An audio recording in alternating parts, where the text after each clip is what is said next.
All right. And with the trio in Act 2 of Knights of the Old Republic, like, my goal is to get them to spend time with each other, you know? And in the first act, kind of like on Terrace, like, Karth and Revan spend time together, and then on Dantooine, Revan and Bastila spend time together, and then in the last half, I think it would kind of be, like, Karth and Bastila. Because, like, watching the sequel trilogy, I think, like, the trio didn't spend time together, you know, like Rey, Poe, and Finn, like, until the end of the second movie, you know? And I was like, I feel like they need more interaction, you know? Yep. So, with Karth is older and not a Jedi. The film would kind of obviously spend more time on Revan and Bastila, because, like, they're developing a relationship, you know, and they're Jedi and they're searching for the Starforge. Karth's included. Like, Karth is not going to be part of a love triangle, and I'm like, oh, thank goodness, because I hate love triangles, you know?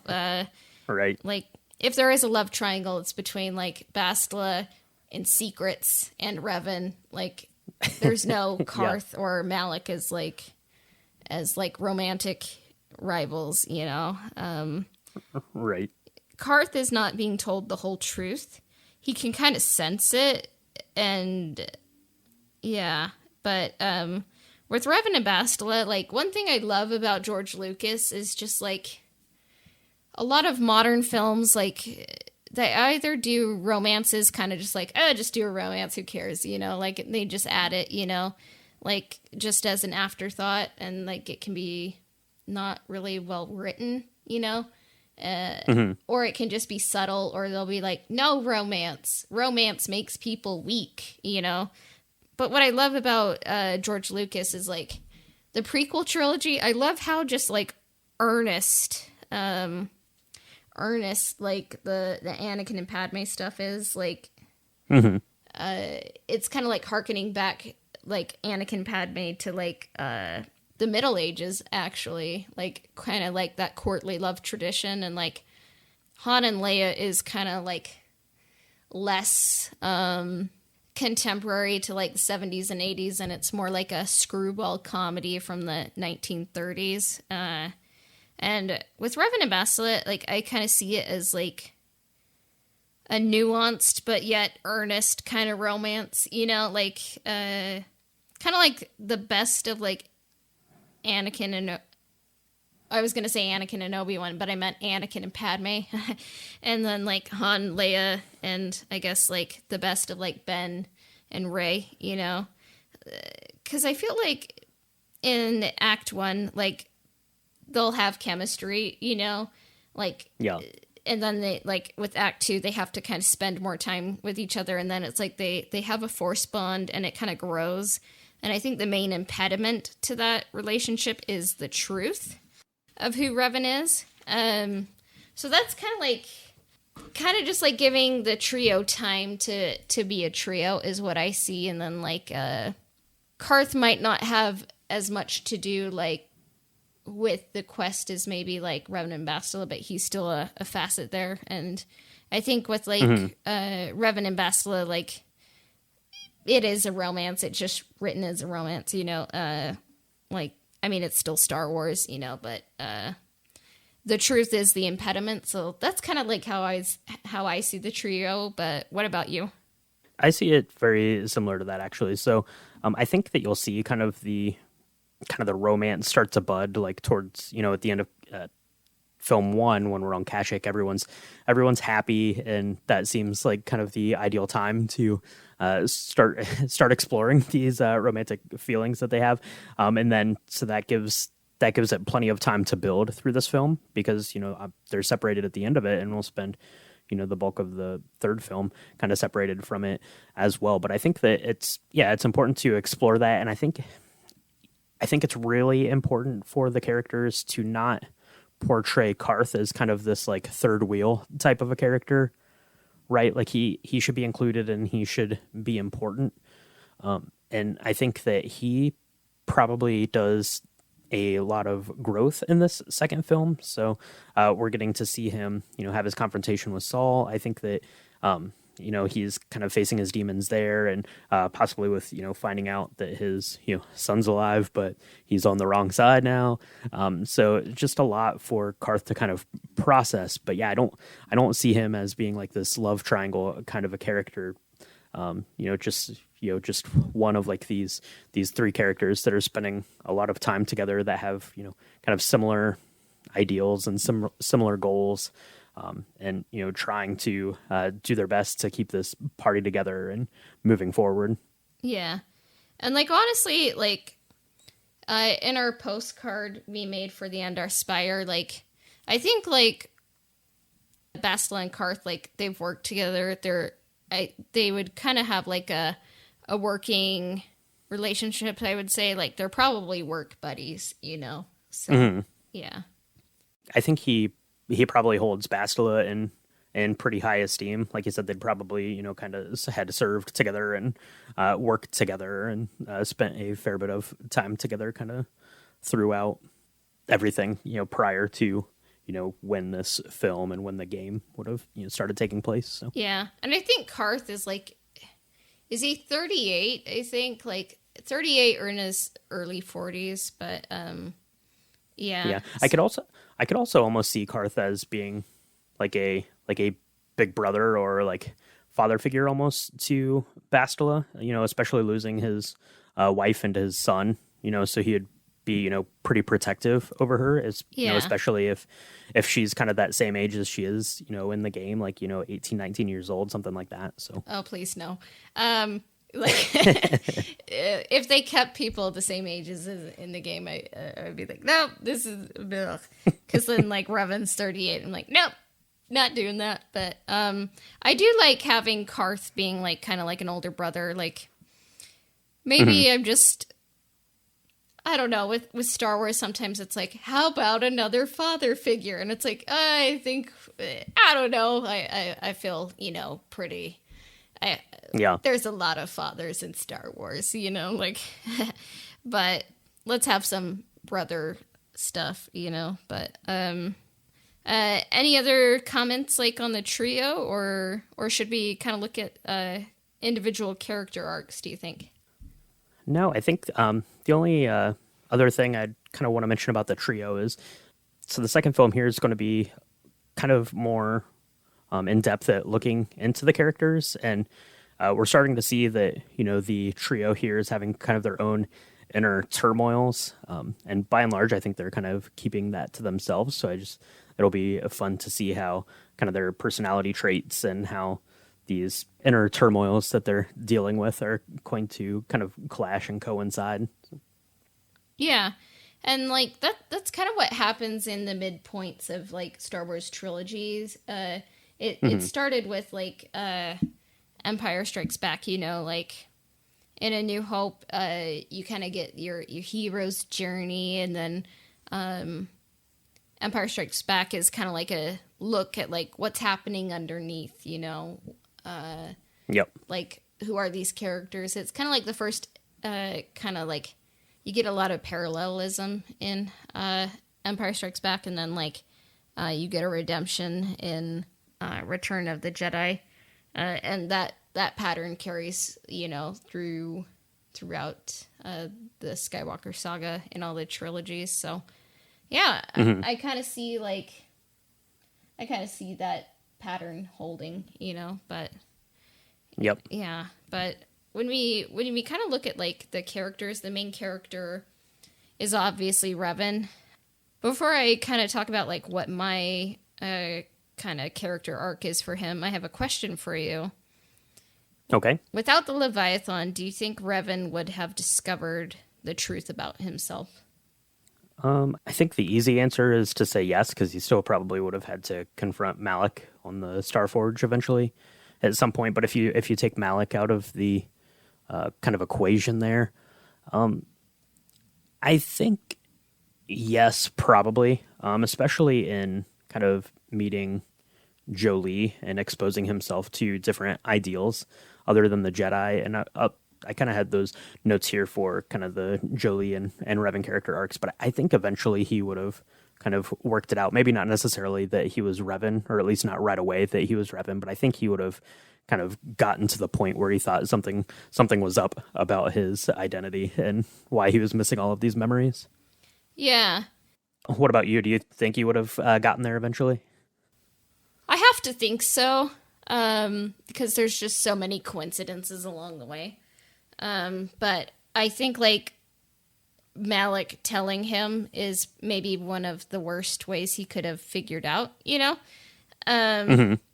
So, like, he has a lot to deal with. But I think his arc in Act 2 is he's finding his place in all this. Like, in his mind, he's just a first-time Jedi, you know, in a galaxy at war. But he's unknowingly done all of this before, like, again, and for the first time. Like, he's been a Jedi, been a Sith Lord, and then a Jedi again. Like, it's a lot, you know?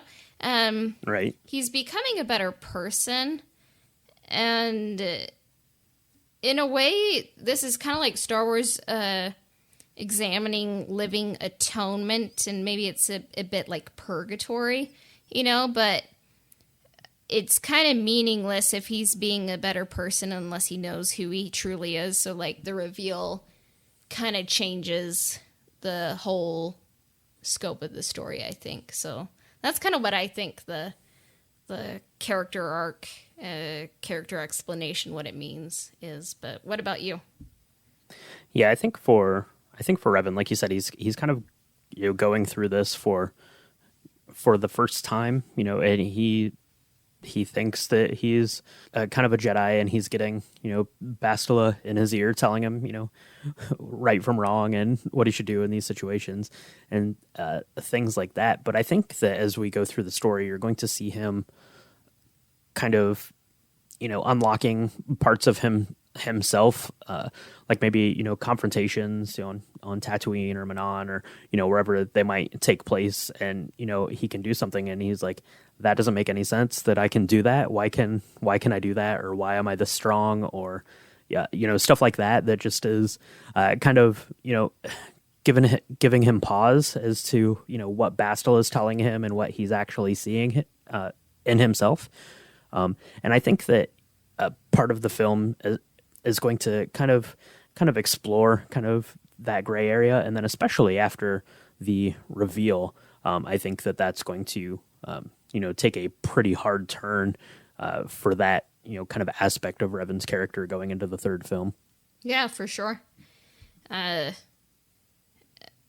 It's just, Revan is so interesting, and I think, like, giving him a character, I think some people would be like, no, he needs to be this, but I think if you just, like, do a good story, I think, like, a lot of people can get behind it, like, because you're still going through the journey with Revan, like, he's the protagonist, so, yeah. Yep.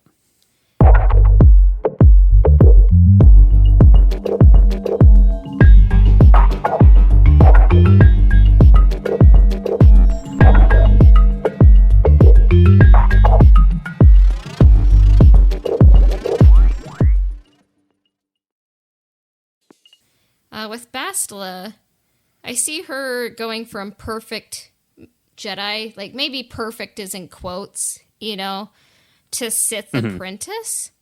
Because, like, in this film, she's dealing with family attachment issues.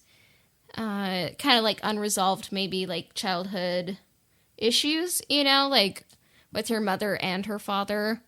And then, like, dealing with an attraction to Revan, who was, like, literally an ex-Sith Lord. And then dealing with the war, feeling held back by the council.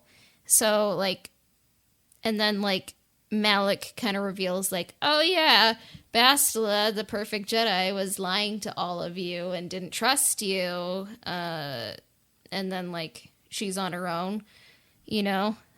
So I think it's the perfect cocktail for someone to turn to the dark side. And I kind of see Bastila as, like, kind of like the overworked honor student who goes through a phase. Yep. Like, what do you think about that? Yeah, that's a good way to put it. I think, you know, throughout this film, she's going to really be struggling to kind of maintain her identity as, you know, as honor student, as top number one Jedi recruit out there.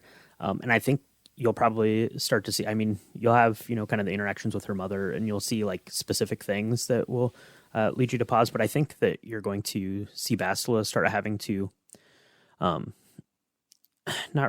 make excuses. That's not the right way to say it, but kind of justifying her actions and decisions, and we should do this because that's what the Jedi would do, and everyone, maybe she gets a little bit of pushback on it, and then she has to start rationalizing those decisions a little bit more, and just starting to kind of unravel a little bit.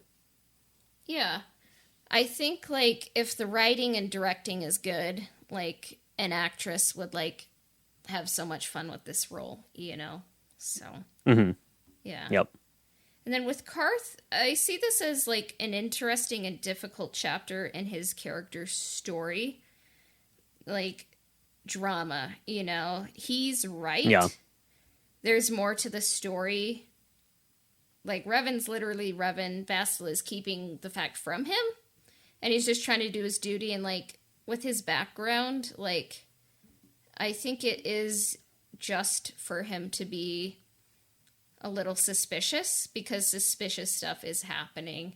Like, I mean, I've probably have given Karth a lot of bad raps in the past, and I think a lot of the fans are like, oh, Karth is so annoying because he always says he doesn't want to talk about it. But then I'm like, leave Karth alone, like he's been through a lot, okay? And like the trio in this movie, I feel like coming out of one, it seems like, yeah, nothing can take them apart. But then this movie, everything is just going to like rip them apart, I think.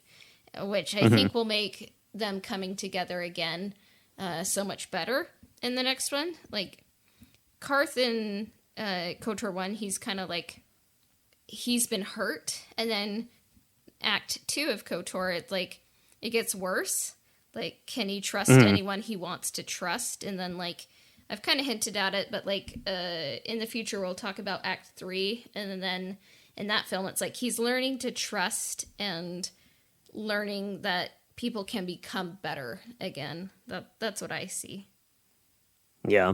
The second film for Karth, it's kind of a lot of stuff chipping away at him, right? A lot of extra weight being put on his shoulders, between, having to keep his temperament on Manon, dealing with Saul and the Leviathan, the capture, potentially learning about his son, and then obviously the big reveal. But, Karth is a Republic soldier, right? So he's probably led his life, being stoic and, trying not to, wear his emotions on his sleeve. So when he says he doesn't want to talk about it, that's because that's probably a Republic soldier's view on things, right? You don't talk about it. You keep that stuff to yourself. So you just see like this weight just, slowly, kind of bearing down on Karth. So that's why I think the reveal to Revan is almost as impactful to Karth as it is, for anyone else in the party. Yeah.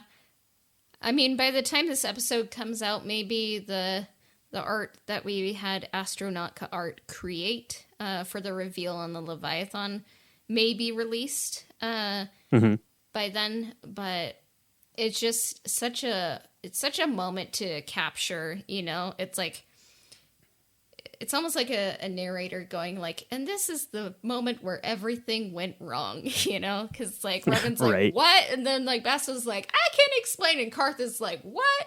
And then Malik's like, yeah. I'm just having fun, torturing all these people, with the truth, So yeah. Karth hits his limit, I think, right there. Yeah.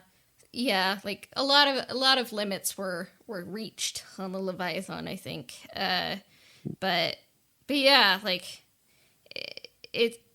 I almost think this is a better twist than like the Luke and Vader one. Maybe that's Star Wars heresy. Like you can let me know in the comments. But yeah. But with Jolie, I think he's focused on guiding Revan and Bastila to make the right choice. I think he can kind of sense that the galaxy kind of hangs in the balance, like, and it's going to have a lot to do with these two people. I see him kind of as like a Qui-Gon or Ahsoka. He's not going to just be dogmatic like the Jedi Council. Right. I think like Jolie's gonna have to like learn throughout the trilogy, just kind of learning to re-engage with the greater galaxy after a period of exile, which is basically all of us coming out of Corona, I think. And I was like, oh, Yeah. I personally identify with that. But anyways, Jolie isn't a student anymore. He's not the hero anymore. And I don't know if that would be a hard transition for him, but now he's the mentor. And it's kind of like you lived your life and now you're kind of cultivating the next, So I was like, oh, that's kind of interesting to kind of be like, he can't be like the Revan, he can't be the one kind of like who makes the choice to either save or conquer the galaxy. He has to kind of allow things, like he can't control it, he has to like kind of let things happen as they're going to happen. And I was like, oh, it's almost like, I think more difficult to kind of be the one to kind of just have to be like, here's what I think about this. You have to be your own person and make your own choice. And Jolie kind of has to let go and trust, in the Force. Mm-hmm. I definitely agree with that. I think that Jolie's main purpose here in this, cast of characters is to kind of point out that there's more to being a Jedi than just being a Jedi and listening to the code. I think that Bastila is probably going to be annoyed by Jolie, whenever she gives some sort of direction and Jolie pushes back on it. It's like, well, we don't have to do that, or we could do this other thing, right? So I think that they might come to a head, but I think that Jolie's really going to relish in this role. He's going to be kind of given the opportunity to be a mentor again, to teach again, because that's where kind of his inner turmoil and struggles really started, right? When he took on his wife as a Padawan, and that went really terribly. And now he's had, the last 20 years to kind of sit and ponder that. So now he has kind of a fresh opportunity with, being kind of this, sounding board for Bastila, for Revan, and then I think Juhani when she's, reintroduced to the group as well. So I think that Jolie's going to be a really pivotal character in keeping Revan from, turning back to the dark side. So, yeah, Jolie has a lot more going on than I think a lot of fans realize, and it's funny because like I never would have thought I would put like Jolie as like the fourth character on the list, but then I was like, as like we've kind of talked through everything, I'm like, oh, he's the fourth character on the list, so. Yep. The fifth character on the list is Candaris. Like, I think like his character arc is like kind of realizing he has changed.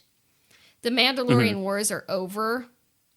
He was part of a defeated army, and I think like when you leave the military, like it's a transition, but like to be a transition, like transitioning like after a war in which your side was defeated, I think it would like kind of hang heavily on him because like Mandalorian culture, it's like so much about warfare and honor.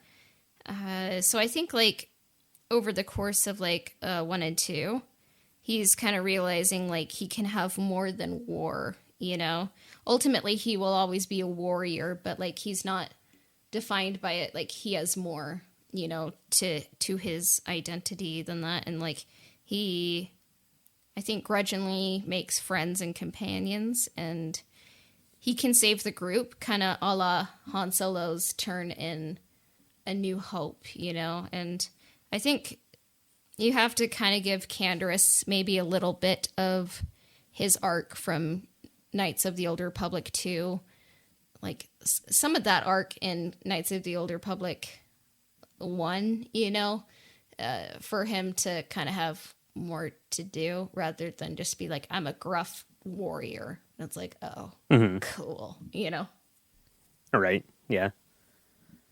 Yeah, I think for me, Candaris, I think that kind of to sum it up, he's just like a returning ally and friend. So we see him in Tatooine. He kind of goes off to, deal with the situation with Jaggy on his own. And maybe he says something to the effect that, let him know when you need him, he'll be back, or he promises to come back or something. But no one really believes him, right? Maybe they're still kind of distrustful of him and the way that they met and the fact that he's a Mandalorian, possibly. So I think he leaves, and kind of everyone assumes that that's the last we're going to see of him. And then, at the end of, our proposed film, they kind of call out for help, and everyone comes back, except for Candaris, or, at least so we think. And he kind of, turns up at the last minute, or is there to, to save everyone, at kind of at the last second to get out of there. So, and, he could say something along the lines of, I told you I'd come back, or, you guys are my friends. I'll always be here for you, just like I said. And, it's kind of a story of, him being a real ally, being a real friend, and being a real part of this party, even though kind of, everyone on screen had thought that wasn't the case. And by the time he turns up, everyone in the audiences thought that was the case too. Yeah. Good points there. Then in my mind, like, Candaris and Juhani kind of like lead the charge on the Leviathan to save everyone. So the next character on the list is Juhani. And in Act 1, I kind of see her as, like, kind of having, like, a personal crisis, like, kind of dealing with, like, the dark side, but overcoming it because Revan helps her. But I see, like, in Act 1, like, she's probably grown up with Bastila, like, they're classmates and probably friends. I would say, like, throughout the trilogy, like, kind of incorporate Juhani's relationship with Balea, not just, like, not bring it up, like, kind of incorporate it, and sure. Juhani struggles with the dark side, but overcomes it, like I said, in Act 1. And then in Act 2, she rescues the crew with Candaris, and then looking forward to Act 3, she's going to be more of an active part of the mission.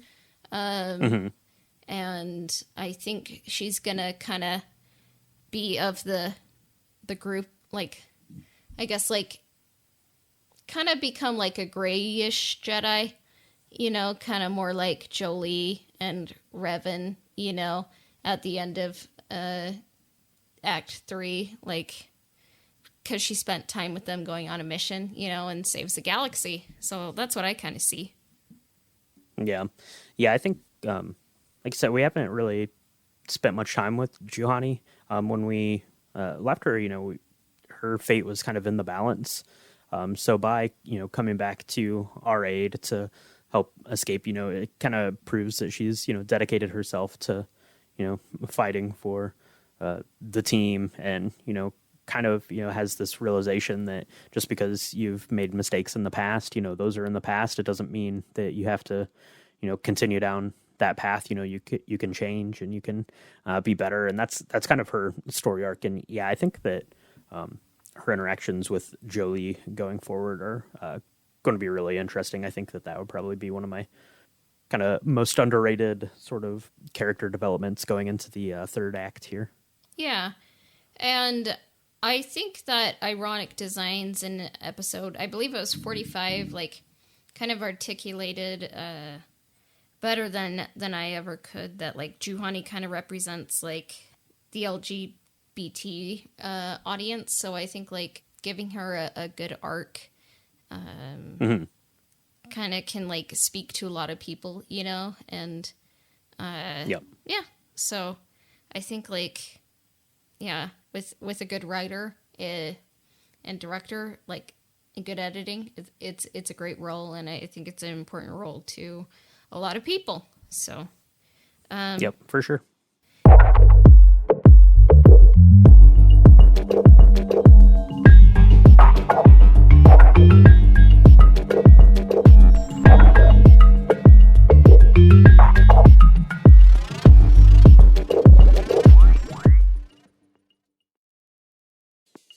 HK-47, in my mind, he kind of mirrors Revan in Act 2, because he's a blank slate. His memory has been wiped, And then, like, once Revan learns who he actually is like HK-47 regains his memories. So I kind of see it like as like, in my mind, like T3M4 is like Bastila's droid, and then like HK-47 is literally Revan's droid. So it's kind of like HK-47 is kind of literally an external validation to the fact that Revan is Revan, you know? So it's kind of like an external proof, you know? So it's like, I don't know. I find it a little funny, but I think like HK-47 is kind of there to like kind of help advance the plot on Tatooine for sure, and like is a good assistant, you know, on the Leviathan. And then I think on HK, like on Manon, they're kind of like, and now you're going to be quiet for the good of the Republic war effort, you know? So right. What do you think? Yeah, I think it's like kind of the big things that HK has to do in this film. Like you said, he's kind of a plot point on Tatooine, and then he's going to help kind of bail everyone out on the Leviathan. But I think kind of his overarching presence, he's kind of like the opposite of C-3PO, right? C-3PO was always nervous and didn't want to go get into any trouble and told everyone the bad odds. But HK is going to be the opposite. You know, you land on Manon, he's like, let's just go, you know, take all these guys out, you know, you know, no problem. Let's go do this. So it's kind of just the opposite of that for me. But yeah, definitely kind of a good, kind of a vocalized persona for Revan for sure, I think. Yeah. And then next on the list, I have T3M4. I wrote down 2 words. Looks cute. Mm-hmm. But I think I did mention, like, maybe we can kind of, like, give him a little bit more to do. Like, he can do, like, all the fun, like, astromech droid stuff. And, like, if you kind of incorporate, like, him into the, like, creating, like, the star maps and keeping track of everything, that would be cool. So he's kind of just there. He is kind of just there. Yeah. Yeah. I think he's going to help HK on the Leviathan, getting everyone, you know, freed out of their prison cells. And like I said, I think he's going to have kind of an important part to play on Manon. Just, you know, getting data and opening doors and doing all the, you know, traditional astromech stuff. But yeah, I think that I hadn't even really thought about it until you had mentioned it earlier, but he's kind of like a mobile GPS for the Ebon Hawk. So I think that you could definitely keep him as part of the team in a lot of these instances, just because, you know, he's going to be there and sort of do the computation needed for the data we're getting from this star map to figure out where the team needs to go. And agreed, he does look cute. Yeah, he needs a Funko Pop. So, I don't know. It feels like every week we're getting more merch announcements. So yeah. I might as well just send this out to the universe. T3M4 Funko Pop, please, you know? So yeah, let's do it for sure. And maybe we'll have to like edit that out because it's like it was already announced, and that would be awesome. But yeah.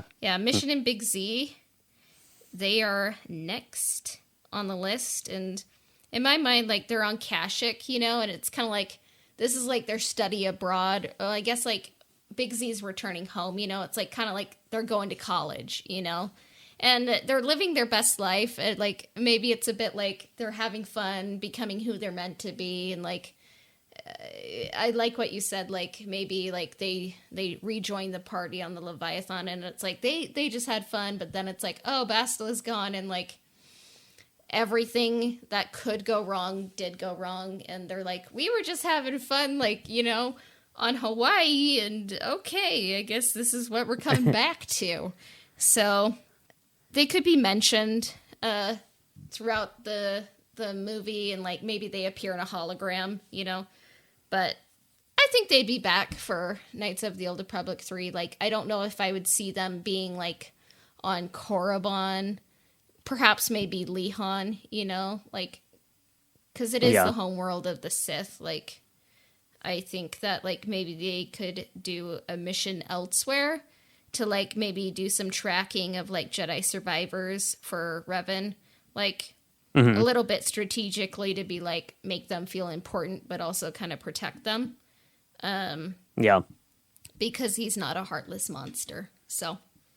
Yeah, for sure. Yeah, we're not going to get a ton of time with them. I think that they they do come back, because I would like to, in my head, kind of, I think it's important that we kind of thinned out the cast a little bit here for the first two films, but I think that the third film, I would really like to find a way to kind of have everyone involved in some capacity, and I think that, you know, getting them back right now is probably the best way to go about doing that. And yeah, I think they can come back. They can lend a hand getting off the Leviathan, and you know, they'll be there. Mission always the optimist is going to do her best to get everyone, you know, cheered up as they're going to find the last of the remaining star maps. And yeah, more Big Z is always good. So I think you'll get them back on the team and let them go, and we'll see what we can cook up for them in the third act. Yeah.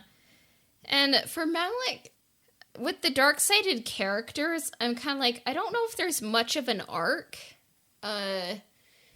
in my mind, like, but as I kind of thought about it, I'm like, oh, Malik kind of does have an arc. But I mean, like, with Star Wars, like, sometimes it's more like the characters are more like archetypes than like full-blown characters sometimes. I think especially with dark-sided characters, it's like, okay, they're dark-sided and they have a mask. That's their personality. And it's like, oh okay.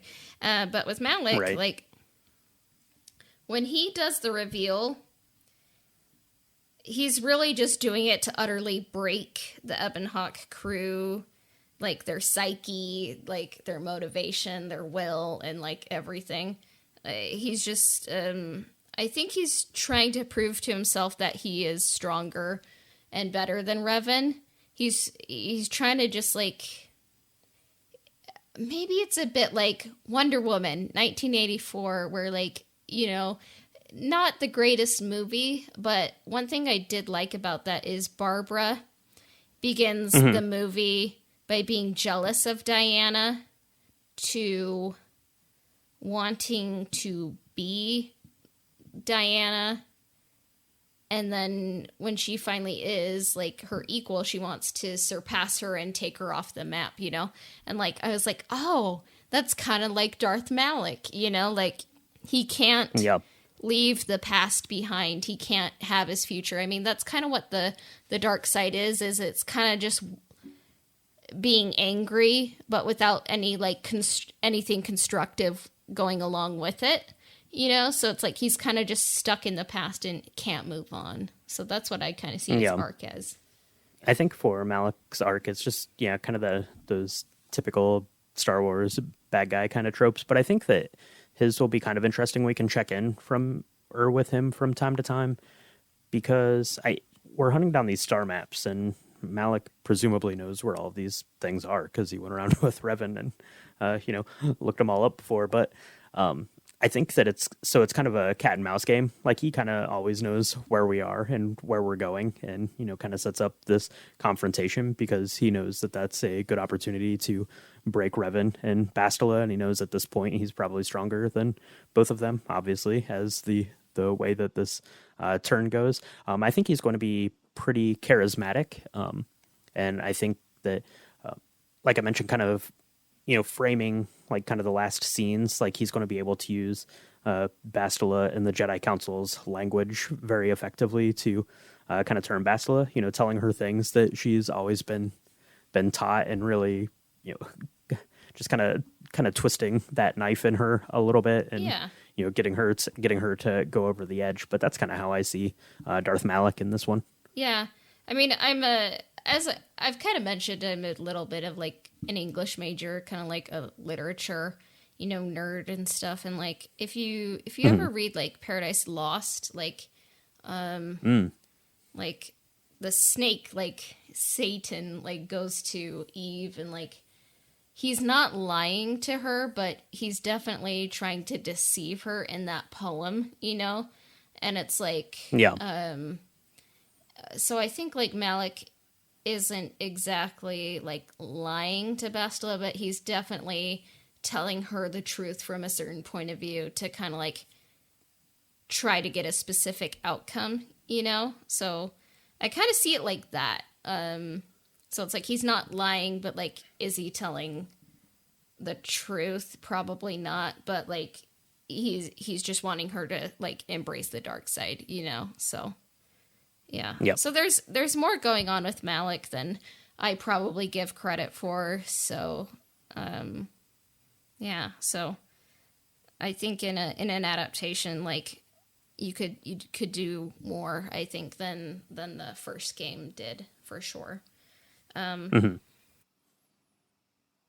All right. With Saul Kareth, he is the source of Karth's drama. I think he just wants to hurt Karth even more before he goes. Like, sometimes people are just horrible people, you know? And, like, that's really the only reason he told Karth who Revan was, just to break him once again, I think. And I'm like, oh, wow, like, some people really are that cruel, you know? So. Yeah. Yeah, I just have here that he's kind of a heel for Karth. Some sort of a thing he needs to confront about his own story. I think we get maybe Karth telling the story about Saul and his role in, you know, his life and, you know, taking out his home planet, his wife and son. Maybe he kind of tells that story aboard the Ebon Hawk at some point. So we kind of know who he is before we actually, you know, get to the Leviathan and have the confrontation with him there. And I wonder if it would be interesting, you know, as we know that Saul's on the Leviathan and we know that Karth knows Saul and, you know, Bastila knows that Saul knows too, right? So it's like everyone knows that someone knows. It's kind of like Friends, you know, like Chandler and Monica. So, except with more drama and galactic-wide consequences. So, that's right. Yeah. The penultimate person on the list I have is Darth Bandon. He's really not much of a character. I think the most interesting thing about him is determining when he dies. Mm-hmm. Part of me is like, ooh, maybe it could be the end of the first movie, and you kind of get hints of, like, Bastila being maybe a little too brutal, you know? Like, double lightsaber to double lightsaber, and maybe it could be on Tatooine, so there's a little bit more flashbang, you know, in the Tatooine section, or it could be on the Leviathan, and where it's like, where like Bastila takes out Malik's intern, and then Malik is like, I know who to have as my next intern, the person that took out my intern, you know? So when do you think he should die? Yeah, you could almost play it right, like Sidious telling Anakin to kill Count Dooku, right? It's just gonna be like, go get rid of that guy or something like that. But I think you could make it a little bit more dramatic. Maybe get an extra lightsaber duel. So maybe Jolie or Juhani or them together. Maybe confront him on the Leviathan.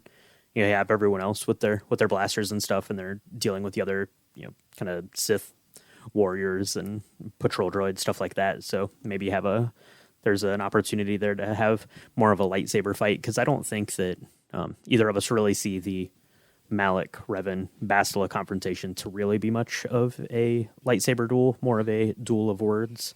So maybe you get some good lightsaber action there with Bandon and Jolie and Juhani. Yeah, that is a good thing. So some good thoughts, I would say. So, because there's some ideas I'm absolutely married to, and some things where I'm like, it could be tweaked. You know, like, right? You can move it around. You know, I'm kind of just like, Darth Bandon, who cares? So, yeah. And then the last character on the list is kind of like a group of characters. The Jedi Council. I think their role. This is not their trilogy. Like most of the, I think there's like a few exceptions, like maybe like Master Dorak and Master Vandar, like they look okay at the end of it, but I think the majority, it's kind of like all the Jedi on Dantooine like have some issues, you know, and it's like the idea to like mind wipe a Sith Lord is sketchy, you know, and like they seem a little bit too, they kind of coddle Bastila, I think, but kind of just they dangle like knighthood and being a master in front of her. Like they're kind of just like not great parents. Like they're not giving Bastila like what she needs, and like kind of like not helping her grow, you know? So it's like, right. They kind of use everyone, and I think that they kind of reap what they sow when the Dantooine Enclave is destroyed. Mm-hmm. Yeah, for sure. Yeah, so for me, for the Jedi Council, I think that we see them interact largely just in doing some transmissions back and forth with Bastila. Maybe they're just kind of checking in, right? Like, you know, call your parents after you get back to the Ebon Hawk and let them know, you know, how things are going. But I think that maybe during these transmissions, you know, they're asking her, you know, how things are going, how they're progressing, what's happening with Revan, you know, what has she been doing? And they're like, well, okay, you know, they're kind of, you know, patronizing towards her.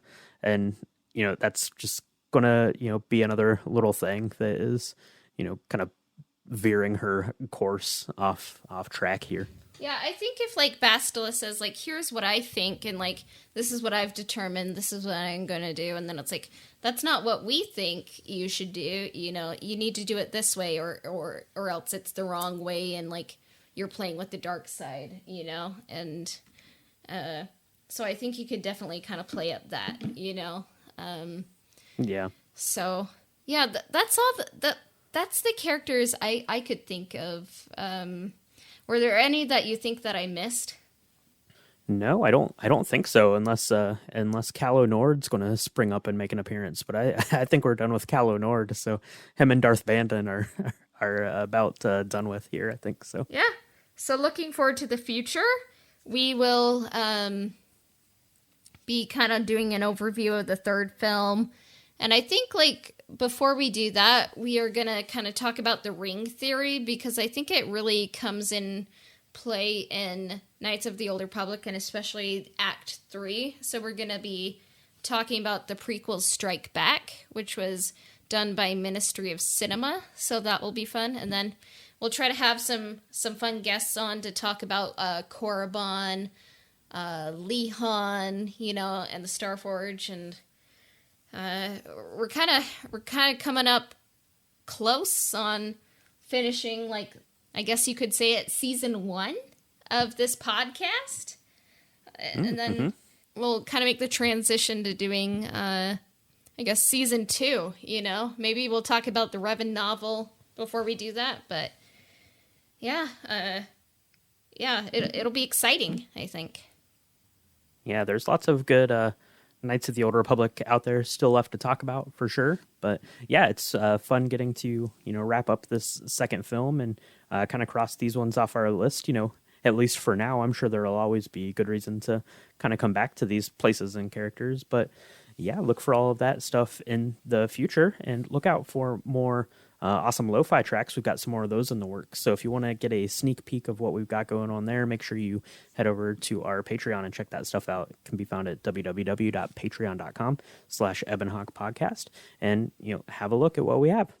All right. Thank you. And may the Force be with you. And you can find us on Instagram at Ebon Hawk Podcast. And if you want to connect with me, I can be found on Instagram at astro_droid_. On Patreon, the link is in our Instagram bio, or you can find it at www.patreon.com/EbonHawkPodcast. The Ebon Hawk can be found on Spotify, Apple Podcasts, Google Podcasts, as well as everywhere else that Anchor podcasts are distributed. Subscriptions, reviews, and shares help us out. Our intro and outro themes were composed by Alistair Shorerman at alistairsounds.wixsite.com/Alistair Sounds. Our transition music was composed by Christian Walker at christianwalkermusic.com. This episode of the Ebon Hawk Podcast has been brought to you by Nikki Dog from Patreon. May the Force be with you. We will be back soon. Bye for now.